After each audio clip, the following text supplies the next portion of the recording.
এই মুহূর্তে সবচেয়ে বড় খবর, উত্তর পূর্বের রাজ্যে ত্রিপুরার পাহাড়ে যে এডিসি ভিলেজ নির্বাচন, আর এই নিয়ে সার্ভের রিপোর্ট কি বলছে, কোন দল কয়টি আসন পেতে পারে। 28টি আসন আপনারা জানেন, কিন্তু নির্বাচন কমিশনের উপর পুরোপুরি নির্ভরশীল করছে।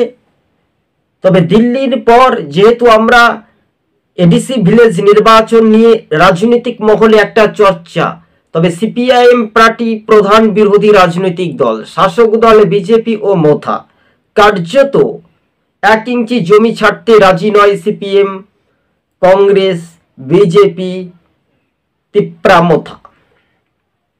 এই উত্তর পূর্বের রাজ্যে ত্রিপুরাতে সিপিআইএম এর যেভাবে মিটিং মিছিলে জনসভাতে যেভাবে লোক হচ্ছে, সেটাই একটা বড় মাপের একটা ফ্যাক্টর।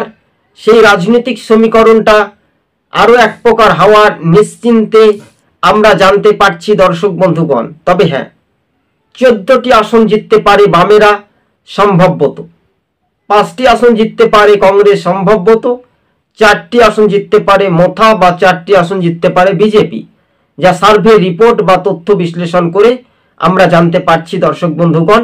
তবে রাজ্য রাজনীতির যে সমীকরণ, সেই সমীকরণ বা সেই সমীক্ষায় ব্যাপকভাবে যে একটা রাজনৈতিক তোড়ঝোড় কিন্তু একটা সোশ্যাল মিডিয়ার মাধ্যমে আমরা জানতে পারছি, এবং সেটাই বাস্তবে আগামী দিন মিলে যেতে পারে যে ত্রিপুরার বা দিল্লির নির্বাচনের পর যে ত্রিপুরাতে কি ঘটবে আগামী দিন। কিন্তু ত্রিপুরার জনগণ বা জনজাতি ভোটারদের উপর পুরোপুরি নির্ভরশীল হতে পারে বলে এমনটাই খবর সূত্র মারফত দর্শক বন্ধুগণ। তবে সিপিআইএম পার্টি প্রধান বিরোধী রাজনৈতিক দল, কিন্তু কার্যত 25 বছর ছিল বাম শাসন এবং 10 বছরে পা দিয়েছে বিজেপির শাসন, কিন্তু কার্যত এটাই শুধু সময়ের অপেক্ষা বলছে রাজনৈতিক মহল। ধন্যবাদ। সবুজবঙ্গ নিউজ চ্যানেলটি ভালো লাগলে